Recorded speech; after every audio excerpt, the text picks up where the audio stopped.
Hear that? Is that America cheering or a sausage patty sizzling to perfection?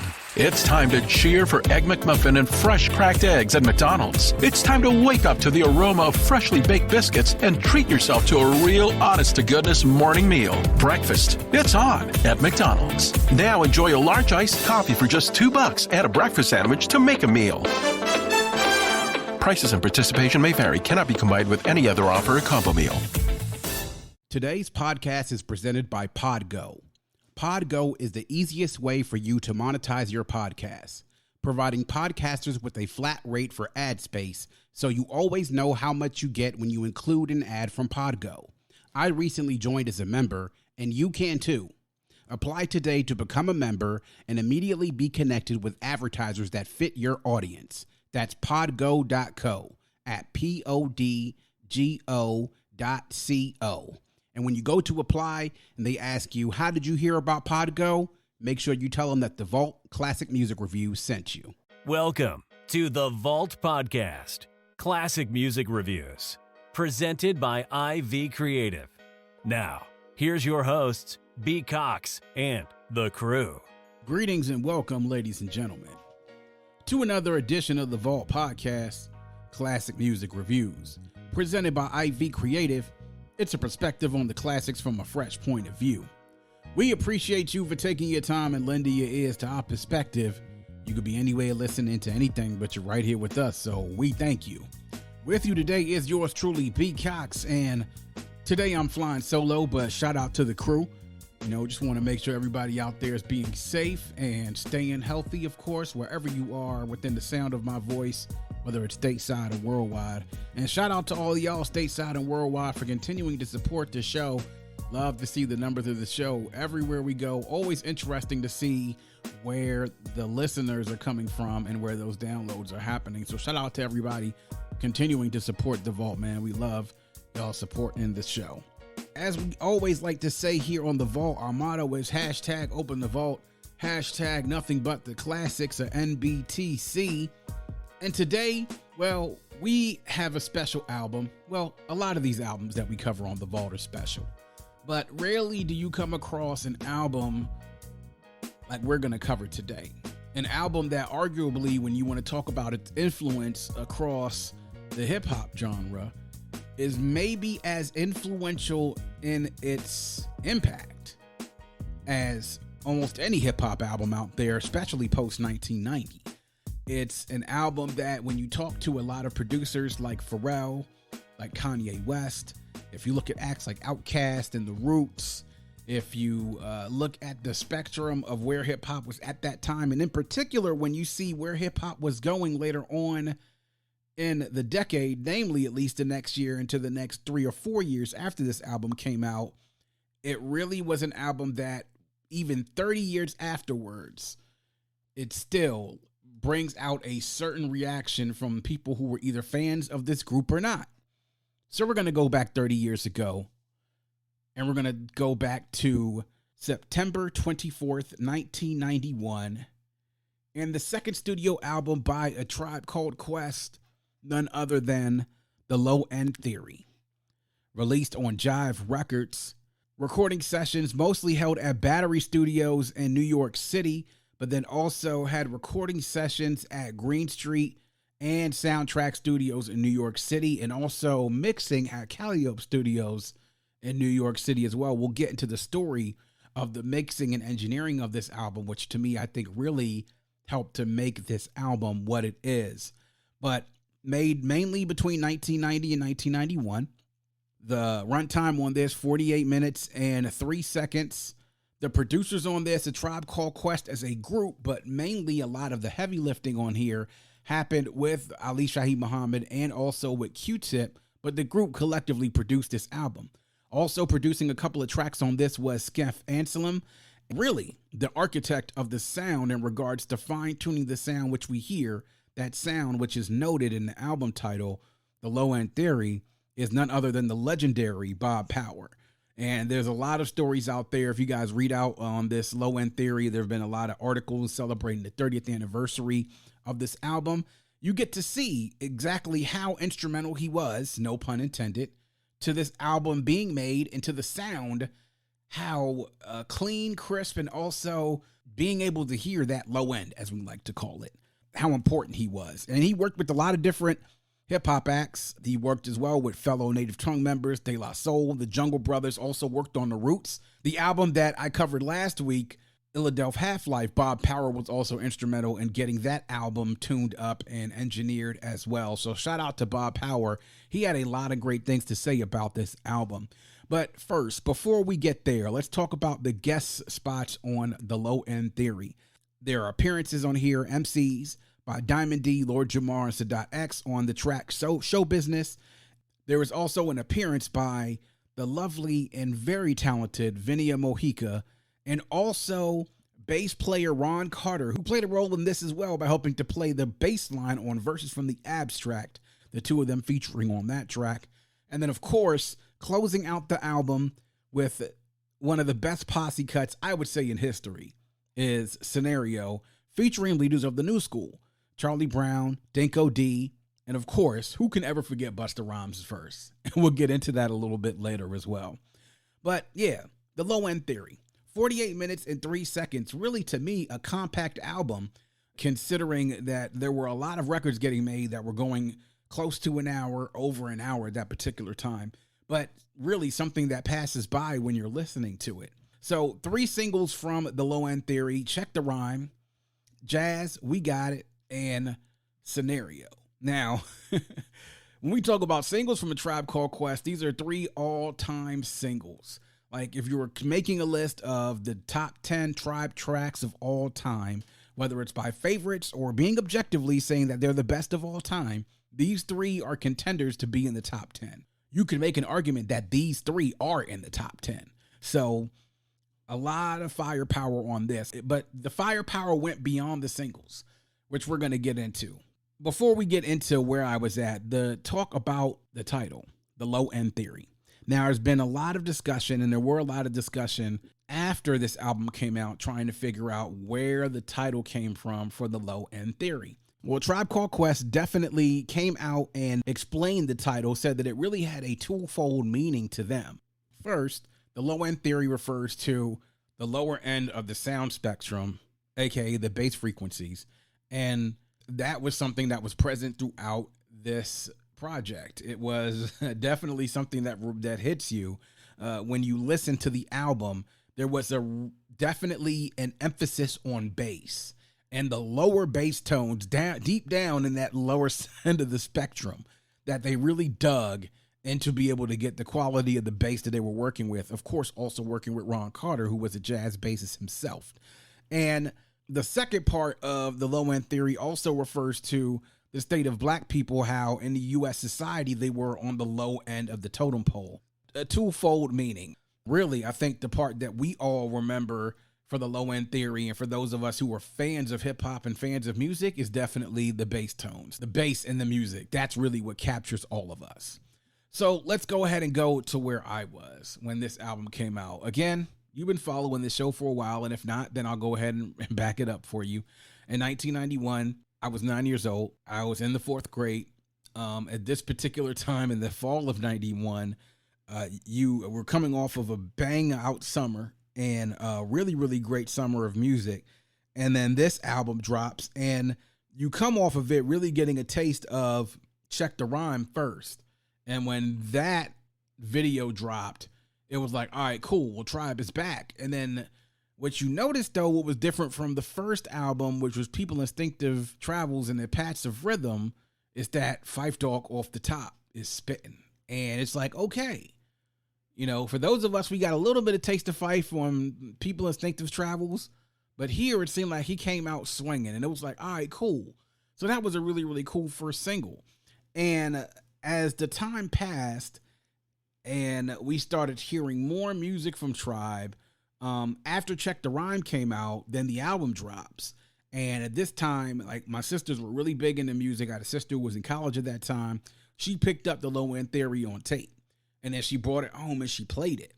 And I remember being downstairs in the basement when she put the tape on, and we had this really, really nice system. Shout out to my pops, though, who wired the basement up. And definitely, you're talking about like early 90s, late 80s, like being able to wire up a sound system. Like, to me, like the acoustics of that basement still are almost as good as some studios that I've been in. But I remember her putting the tape in and then pressing play, but then going upstairs to go do something for like maybe 20 or 30 minutes.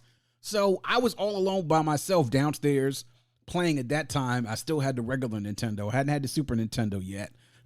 So I'm playing video games and hearing this album go, which is strange because my parents never really liked my sister to play music around, especially ones that had curse words in them. So as the album is going, I'm noticing, hearing it, just like how, one, the volume was loud, but then I could even tell even back then just how crazy the bass was back then.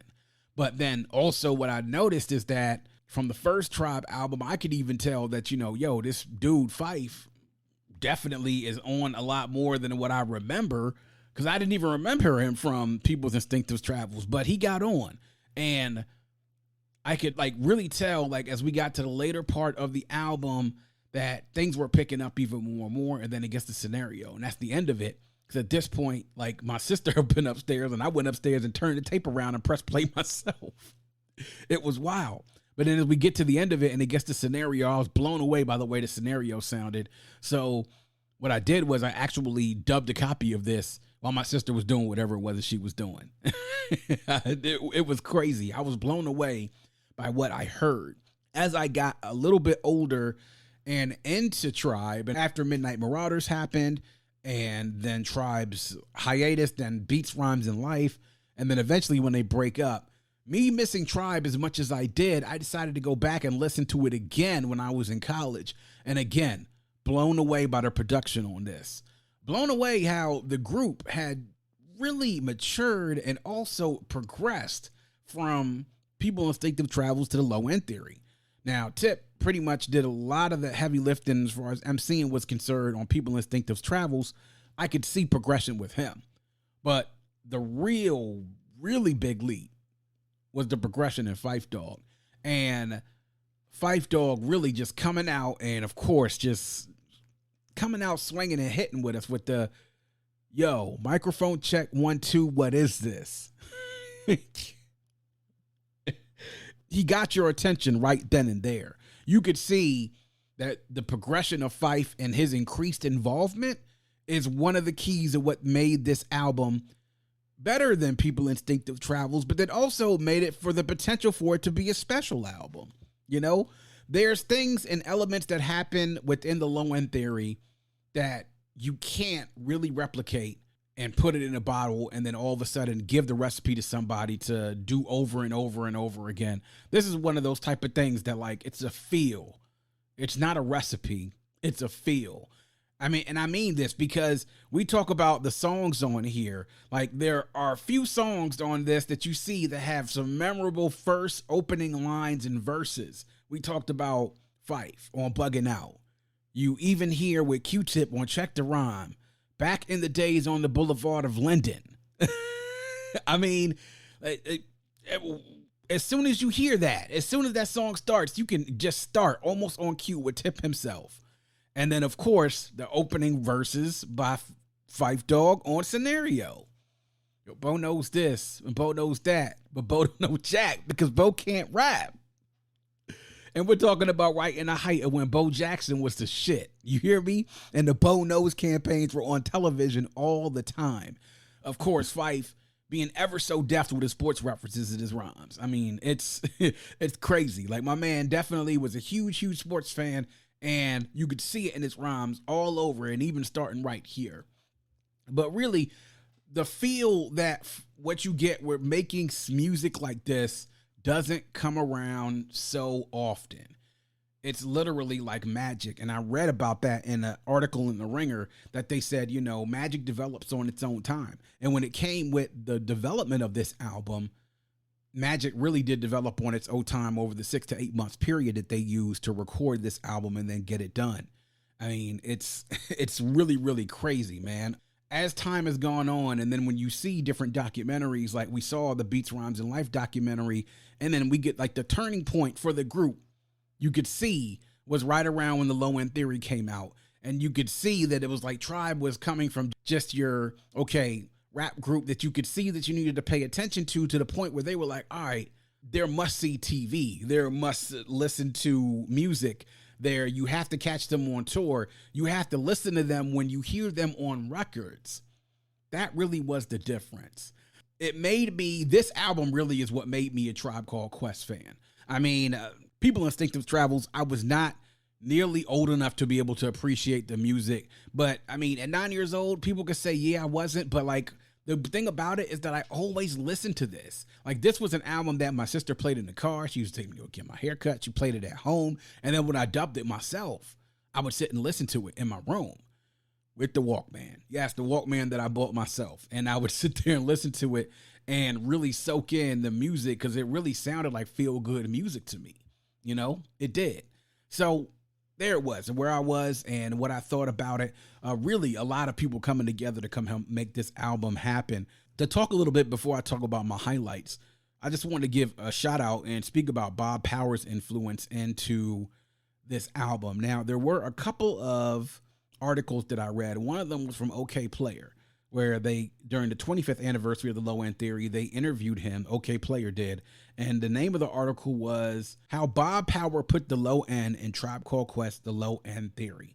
He spoke a lot about working with the group and having them come in and how things had transitioned as the times went on, you know, working in the studio starting in the 60s and the 70s, that you see bands and all of a sudden you see, like, you know, and with jazz bands, and then you see the hip hop is now the new thing. And he said the one of the good things about working with Tribe is that they were all business and there wasn't a lot of shenanigans going on in the studio, i.e., you know, people drinking or using drugs or guns or anything else like that. He said it was a different type of feel. And he knew that they were all business, and they also were great in regards to their listening to the music and like for the music that they were sampling and the jazz that they were using to sample. And that was something that really got him into it. Now, his part in this was helping to one engineer and also helping to run the studio sessions, but then to help perfect some of those samples from the jazz records that they used to create this album. Like, he spoke in particular about listening to one jazz record and it was a Fender Rhodes sample in there. And they said, well, what's important in this? Is that they were like, is the Fender Rhodes it or is it something else? And now Q-Tip and Ali were basically saying, yeah, that's it. We need you to filter out whatever else that you can out of this where we can get this Fender Rhodes done. Or if it was a bass line. And the tips and tricks he used from all of his experience of being in the studio to be able to filter out that sound, and especially with the bass lines, to really create that clear, crisp sound. He said that his job was to make sure that if they were sampling so many different parts from different records, and then each one of these elements made up something that made the song, in his words, primary, secondary, and tertiary. The big thing to him, he said, was to make sure that those samples and those sounds did not trip each other up and did not drown each other out. They had to complement each other, and the tuning of those samples had to be perfect. And so that was his job, to help tune those samples, to help filter out the noise, to give them something so that when they were ready to go, they could pretty much put these tracks together. So he really was sort of like a construction project manager in that sense, to really help them get the pieces together so that they could go out, take those pieces, and then build the building, which was the album. And we're talking about 1991. Samplers and the things that they were using, you only have like literally less than a second. And the memory that you have is literally nothing compared to what we can hold on devices nowadays. So it really was, I would say, a Herculean effort to be able to do that from all the different elements they used to sample on this record. And Bob Power played a really, really big role in that. All right, so enough of that. Let's go ahead and get into my highlights. Well, where do you start? I mean, this is, to me, Power Packed. In particular, we'll talk about one highlight. Overall, it's the production. I mean, we talked about it, what Bob Power's influence is on this, but the group all together using and picking the sounds that they use are things that now when you listen to this record, and if you do go into jazz records or you go and dig and try to find out where these samples were used and hear the original records, to be able to hear what they came up with some of the samples on this, it's amazing. I mean, it's almost like magic. You want to talk about magic. It really was just magic. And then also being able to take some of the live instruments on this, like Ron Carter on bass, just making sure that everybody just works together. I mean, and then not even just talk about Bob Powers, all the other engineers like Peter Christensen's and Eric Gast and Tim Lathan and Dan Wood and Jeremy Staub and Mark Singleton, make sure that this sound was cohesive, clear, and something that when you put into it, as Q-Tip said, they wanted the sound of it to sound like they were sitting in a Jeep in the back seat. That's what they wanted, that Jeep back seat sound. And I think they accomplished that. But in regards to tracks, here are my highlights.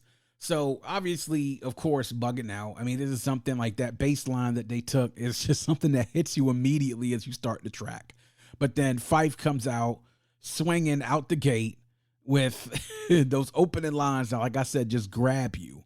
And that's really Fife's big introduction, I would say, to a lot of us on the hip hop stage. Is you hear this and it's just like, all right, cool, let's get it. The track Butter, like, I love this because this is Phife on display again. I mean, telling this story, in particular the first verse where he's talking about the chick Flo he met during high school and how all of his homies are telling them that she's a hoe, and he's like thinking like, nah, like, you know, she's the one for me, I'm the one.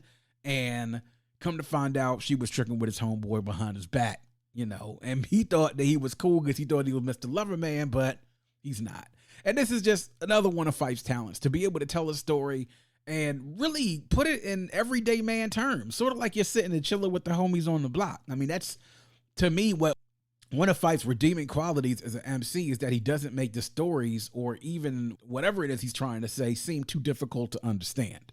The powerful new iPhone 13 Pro is here, and T-Mobile is the place to get it. This new cinematic mode turned my travel videos into a filmmaking masterpiece.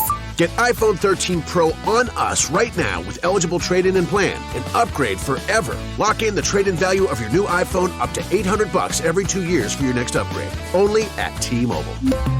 With Max Plan and on us, now via 30 monthly bill credits. For well-qualified buyers plus tax, contact us before canceling service to continue credits on current device or credit stop and balance on required finance agreement is due. See T-Mobile.com. Hear that? Is that America cheering or a sausage patty sizzling to perfection? It's time to cheer for Egg McMuffin and fresh cracked eggs at McDonald's. It's time to wake up to the aroma of freshly baked biscuits and treat yourself to a real honest-to-goodness morning meal. Breakfast, it's on at McDonald's. Now enjoy a large iced coffee for just $2. Add a breakfast sandwich to make a meal. Prices and participation may vary. Cannot be combined with any other offer or combo meal. I do like Show Business with Diamond D, Lord Jamar, and Sadat X. Now, I know those of y'all who have listened to The Vault over the years have heard me sort of opine on Sadat X, but I do have to say that when we did One for All last year, what was Brand Nubian's debut album, that I said I liked his work a lot better earlier than I did his work later on in the 90s. And I think this is an example of me liking what it is that he has. Yeah, he has a really unique voice, and I really liked his work here earlier. But the overall message of the show business thing is something they would also tap on later on and check the rhyme in regards to how grimy the show business can be. And you could even imagine back then in 91 when the record companies had so much control over the artists that they ran everything. And so you could only imagine how grimy it was. Underrated, really, to me, I think, is like a track like Vibes and Stuff. Like, I've really loved that track. It's really, really smooth. I did like verses from the Abstract. I didn't really like Q-Tip's flow so much on this, but I did love the addition of Vinia Mojica, who at this time was doing a lot of work with the Native Tongues. And as the 90s went on, she became a very sought-after vocalist. And she really, really fit every track that she was on. And then, of course, the live bass playing by Ron Carter, which really, to me, made the track overall from Verses of the Abstract. Not really one of Q-Tip's best lyrical performances, but, you know, I think the track put together with the hook and then with Vinia Mojica and then Ron Carter, I think made it a serviceable track. Everything is Fair, I think, is a good track as well. But the message in that, again, is like one of these things you talk about, like the stories, and like this is just another one told by Q-Tip. I think it's great. What I think is an interesting track, it's to me an interesting track to lead into Scenario, but this is one of the things I think where Q-Tip is at his best. This creativity of answering questions and asking questions all at the same time. That's to me, I think Tip at his best when as an MC. Of course, the 3 singles, Check the Rhyme. I mean, when you just being able to listen to that intro and then that breakdown down into the beat and the bass line, I mean, it's just it's heaven. And then being able to get that start, and from the beginning of that, you get the intro back in the days on the Boulevard of Linden. I mean, that's something that, it's you can't get much better than that. And then to have them before they get into their verses, you on point Phife all the time, Tip. You on point Phife all the time, Tip. You on point Phife all the time, Tip. Well, then grab the microphone and let your words rip. I mean, and then Phife Dawg goes into his verse, and then we turn around, and then it's flipped in the second verse. Then back in the days on the Boulevard of Linden, we used to kick routines when the presence wasn't fitting. It was I, the Phife, and me, the abstract. The rhymes was the rumpet, so the brothers wrote the sack. You on point, Tip, all the time, Phife. You on point, Tip, yeah, all the time, Phife. I mean, just really classic hip-hop stuff right there from A Tribe Called Quest. And then, of course, jazz, we've got it. I mean, come on, that's another thing. We talk about the low-end theory. There's the bass line on that one as well. Great verse there by Q-Tip as well, and a great verse by Phife.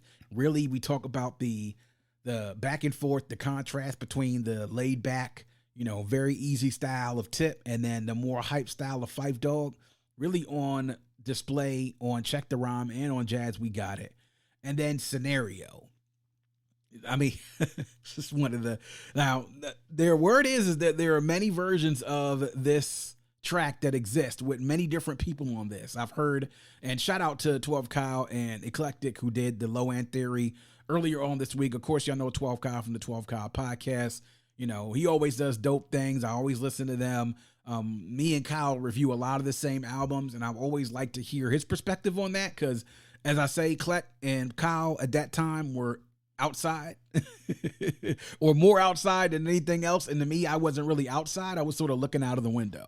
That's really the way I like to describe it. They sort of talked about the versions that are out there that featured Bassliness of De La Soul. And there's also Dress from Black Sheep, I believe, featured on one of these versions of Scenario, and that there's a couple of different versions out there, but the one that we all got is the one with Tribe Called Quest featuring Leaders of the New School. And most of us were ignorant of the existence of the other ones, but this one that we came out with is the one that hit our ears, and also the video that we saw. And for me, even though I know Clec says he loves the versions of Scenario that we didn't hear, to me, when you talk about posse cuts and of all-time posse cuts in hip-hop, this to me has to be on the short list of the top 10. It really does. Only because when you talk about how big this song was, and let me give you an antidote of how big this song was, and in particular of one part, how big it was, or a couple of parts. So I went to go see Tribe Called Quest at Rock the Bells in Columbia, right at the Merriweather Pavilion outside of DC in Baltimore. And it was a killer lineup. Snoop Dogg, there was Tribe Called Quest, Wu-Tang, KRS-One, Rakim. Lauryn Hill was there, and Lauryn was late. She made the show delayed by almost 2.5 hours. Talking about something, she's saving souls, and we're concerned about her lateness. Like, yeah, we are concerned about your lateness. Be on time. But beyond the fact, Tribe Called Quest comes out, and I saw some of the best reactions when people saw them back on stage together. But they go out and they put on Scenario. And when Phife comes out, all he comes out and says, "Hey, yo," and all you heard was everybody in the crowd, "Bo knows this, Bo knows that, but Bo don't know Jack, because Bo can't rap." It was like a magical moment when you could see all these people. It's got to be in the main gallery, probably about 5,000 to 7,000 people, and out on the grass is probably like another 2,000 or 3,000. Everything gets going. They rap the parts of the people who were there. Charlie Brown and Dinko D weren't there, but then out of nowhere comes walking out from the back is Busta Rhymes and Spliff Star. And you want to talk about a crowd that lost its shit? Look. That crowd lost its shit when Busta came out on the stage, but they really lost their shit when he came out and says, "I heard you rushed and attacked." and everybody sung it. That's the thing. And then Busta has that energy when he's on stage. And then when they get around to the second part of that verse, it's as I combine all the juice from the mind. Heal up, wheel up, bring it back, come rewind, powerful impact, boom. It's like everybody in the crowd said that. There are only a few songs that people, an artist can perform that get that type of reaction from a crowd that loves their music. It's just magic. I mean, the reaction of people to that song, of a lot of folks who went in there who were obviously old school hip hop fans, but then the reaction to the song overall, and then when Busta came out, it was like, bruh, shut this whole shit down. Shut it down, please, before the place catches on fire. So just great stuff, man. Scenario. To close out the album, really a great choice. It's probably one of the better choices of albums that I've heard, like reviewing, not just in this year, but of all the years I'm doing, one of the best choices to close out an album. But as far as any lowlights are concerned, now I don't want to say lowlights, but one, let's talk about the elephant in the room. The infamous date rate. Now I can kind of understand where Tip and Phife were trying to go and where the group was trying to do in regards to this particular song. But this song was made in 1990, 91. There's no way in 2021 this song gets made and released. Like, no way. It's no way in Hades does this song get made and released. So that's the elephant in the room. Then we go on to other tracks. Sky Pager, 2 minutes and 12 seconds. Could have done without it, you know? I mean, it's something that, to me, I don't think it weakens the album. Sometimes you get songs on album that can weaken the album. I don't think Sky Pager brings Low End Theory down any notches. And then the song Rap Promoter. Again, another short song, Q-Tip solo joint. Well, I mean, like sort of like Sky Pager, I could have done without it, you know? There are tracks that I think you could maybe do like a more of a skit, I would say, but not something that I think that needed to be a song. But I don't think that they take the album down any notches per se. So there we are, my highlights and lowlights. And now we're going to get into notable quotables. Now, there's a lot of notable quotables on here, and I think that while both Tip and Phife did a great job on this, I think Phife has tons of quotables and lines and, like, you know, one-hitter quitters and stuff right there. You know, I could go the easy route and go the Busta Rhymes verse, but I'm not going to go to the Busta Rhymes verse. I'm actually going to go to Phife's verse on Butter.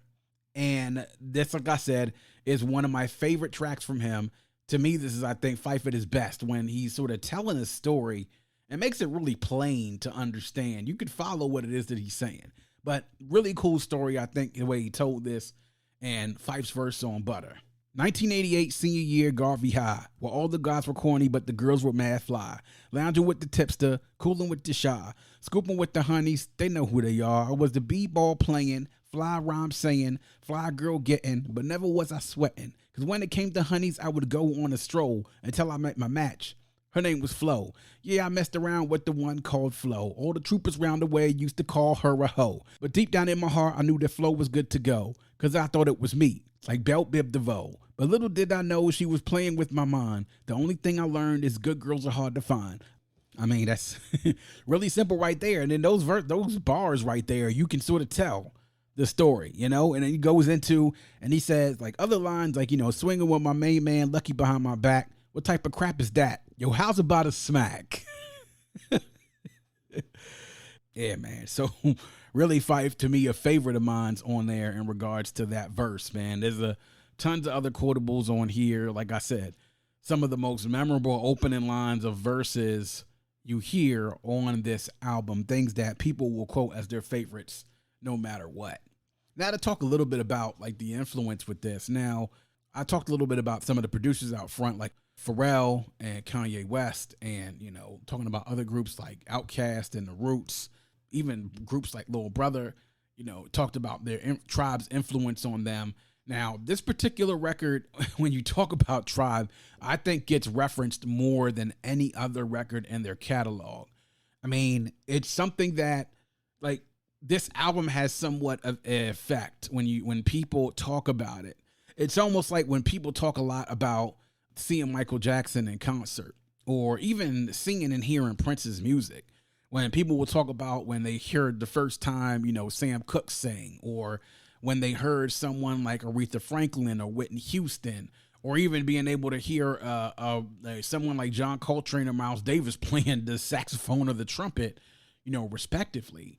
It's almost like when people talk about the way that Jimi Hendrix played the guitar. People have a fondness and really the reverence that they talk about with the low end theory in regards to, its quality, in regards to what it means to them. And for a lot of hip hop fans that were of a certain age, it was an album that sort of ushered them into that next generation, especially those who had experienced hip hop and understood it and had really been a consumer of it in the late 80s into the early 90s. It really served as a transition into the next couple of years, which at that point, when we got to 92 and 93, music changed a little bit. And so the emphasis really did shift from the East Coast over to the West Coast. And you had probably about a good year and a half to about 2 years of domination on the West Coast, and especially namely of Death Row, but then of other artists on the West Coast who were taking their cue and seeing the opportunity to really get themselves out there. But this album in particular, when you talk about a lot of the people that make great music now, will sit there and point to this album as an influence. We talked a lot about in earlier reviews about albums like Illmatic. And we also talk a lot about albums like In America's Most Wanted. People would talk about Straight Outta Compton and It Takes a Nation of Millions to Hold Us Back and Paid in Full and Criminal Minded. Those type of albums. 3 Feet High and Rising by De La Soul. I mean, we covered earlier this year De La Soul Is Dead, which came out in 1991. Native Tongues, Posse, obviously. So it's almost like the same reaction that people have when they talk about those albums. And people of a certain age, it's something that they sort of point to this as a hallmark moment that changed their lives as hip hop fans. And that's really the big thing, is that for a lot of people, reading their reactions, the stuff I've seen on social media, of personally talking to people, that this was sort of a momentum changing album for a lot of folks in their journey as hip hop fans, which is crazy. And I really, scoffed at that for a while until a little bit later on in life when I just listened to this album again. And as me, like I said, Tribe Called Quest is right up there with my favorite rap groups of all time. As a matter of fact, they're one of my 2 favorite rap groups of all time. And it's just amazing, though, to see like in 30 years that the reputation of this album has not suffered one bit. And it's even gotten better as time has went on. As a matter of fact, this is one of the first albums that on the first time around, the Source got it right. 5 mics. This is a 5 mic album. So in the Source, they gave it 5 mics, and it deserved 5 mics. It really did. This was really the start, I think, of helping to make Tribe a really, really big act. And by the time I think Midnight Marauders came out, and by the end of that album, I think they were at and close to their peak, which is so puzzling. Why the break after Midnight Marauders happened, and what followed after Midnight Marauders was even more heartbreaking to us as Tribe Called Quest fans, because we saw what the peak looked like. We knew what they were capable of, but unfortunately, not all things are meant to last. And yeah, I mean, I'll just have to leave it at that. And of course, so now y'all know where we are. You're going to get to my final test, the test of time, to see where I think it is. And, spoiler alert, it's a certified classic. It's a 10 out of 10. It's an album that when we talk about albums in 1991 is, to me, one of the top 2 albums of that year. And when we talk about what came out in 1991, we've already talked about De La Soul Is Dead. We've covered already Ghetto Boys, We Can't Be Stopped. We've already talked about Breaking Atoms by Main Source. We know that coming up is going to be Death Certificate, coming out later on this year. We've seen Step Into the Arena as well in 1991, quickest to name. But this album, to me, is one of the top 2 of that year. As a matter of fact, to me, this is in the short list of conversations when you want to talk about, like, if you want to make a list of the top 15 or 20 hip hop albums of all time, this is on the short list of albums to be considered. without a shadow of a doubt. And I don't think there are many people out there that would dispute that with me. This is on a short list of the greatest albums of all time. Hip hop, yes, but then also of all genres. And I think because of a lot of the techniques and things that happened, the way that they use jazz, the way that they use the jazz samples, really kind of laid a foundation that they would build on upon their next record. And spoiler alert, this is great. And I think this is one of the best hip hop albums of all time.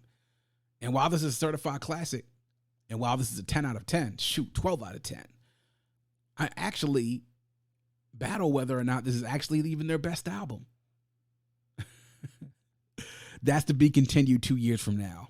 Hint, hint. But yeah, Low End Theory by Tribe Called Quest, 30 years old, celebrating a momentous anniversary. Make sure y'all go check it out. Definitely go listen to it. For my vinyl heads out there, especially the ones I know who are serious vinyl heads. Everybody I know who collects vinyl has this somewhere.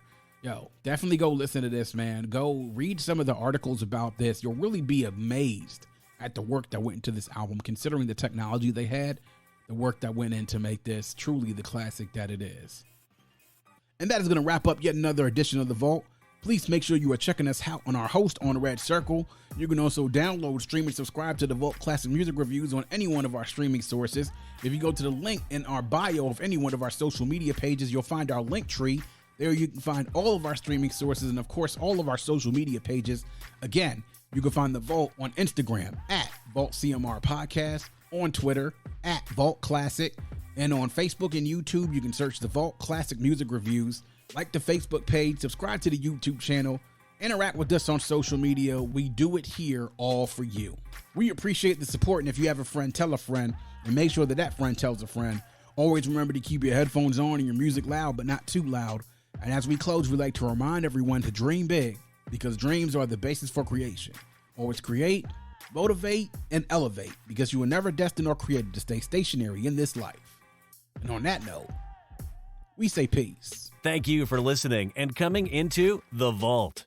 Please subscribe and follow us on Facebook at IV Creative and Instagram at IVECRE8.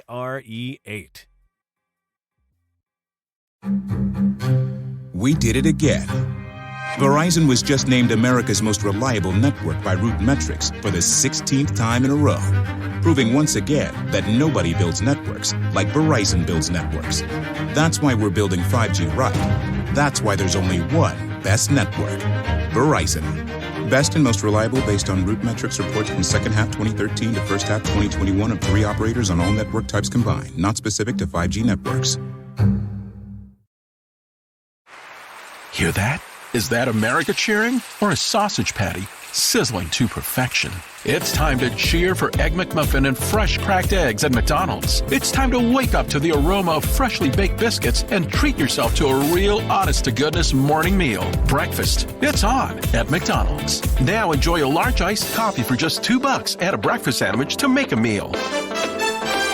Prices and participation may vary. Cannot be combined with any other offer or combo meal.